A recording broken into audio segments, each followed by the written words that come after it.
mga boss, at saka welcome po doon po sa mga bago. Kung bago po kayo dito sa ating channel, i-like nyo na po at saka mag-subscribe na po kayo. I-click mo rin yung bell notification para lagi kang manonotify kung mayroon po akong mga bagong upload na video.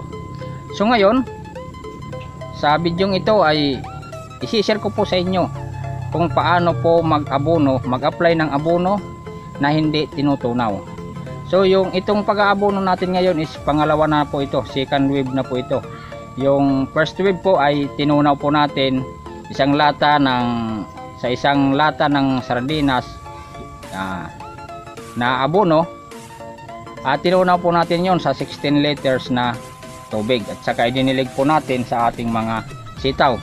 So ngayon, dahil yung panahon namin ngayon dito is laging umuulan, laging basa yung lupa, hindi tayo pwede mag-abono ng tutunawin kasi sayang naman. So mag-aabono po ako ngayon ng buo lang, lalagay po natin sa puno. So bagamat medyo magastos siya dahil hindi nga po tinunaw, no choice po tayo dahil maulan po sa amin. So sundan po ninyo yung aking video para magkaroon po kayo ng idea at saka para malaman po ng mga bago na kung paano po mag-apply ng urea. Tuturo ko po sa inyo step by step. Yan. Sa wakas po, update ko po kayo sa ating trellis. Natapos na po yung ating trellis. Ayan, 4 na araw ko po yan ginawa. Ayan po.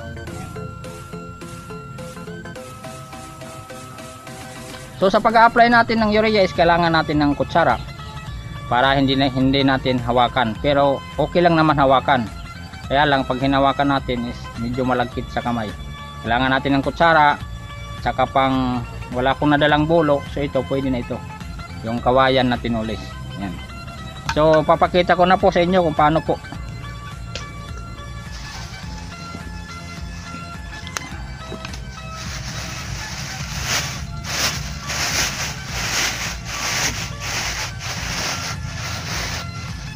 So ito po yung ating urea sa pangalawang wave po ng ating pag-aabono.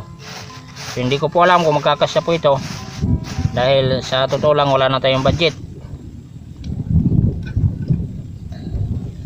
Yung pag-aabono po ng ganito na hindi po tinutunaw is 2 inches yung layo po mula sa puno. 2 inches po.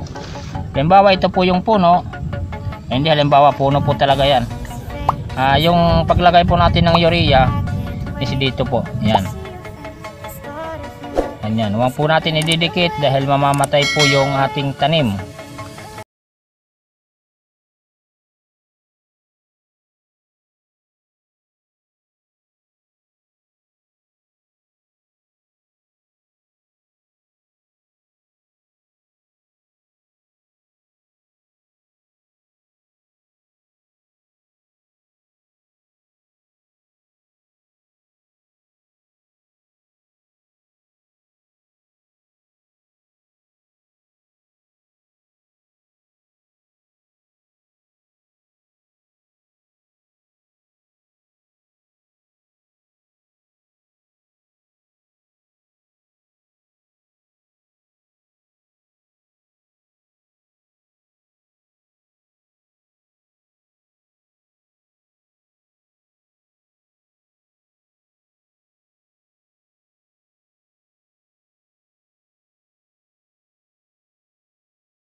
So yung ating 5 grams, halimbawa ganyan 5 grams, tatantsahin na lang po natin kung gaano karami, kasi mahirap naman nag-aabono tayo, magdadala-dala pa tayo ng timbangan.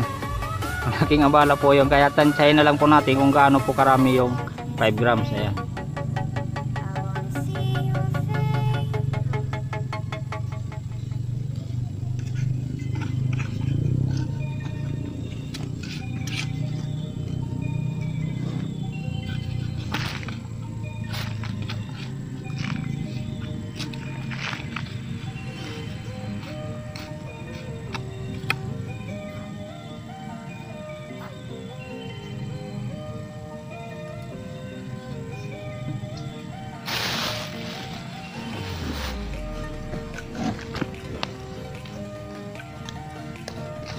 Alisin po natin yung mga damo.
So ayan mga boss.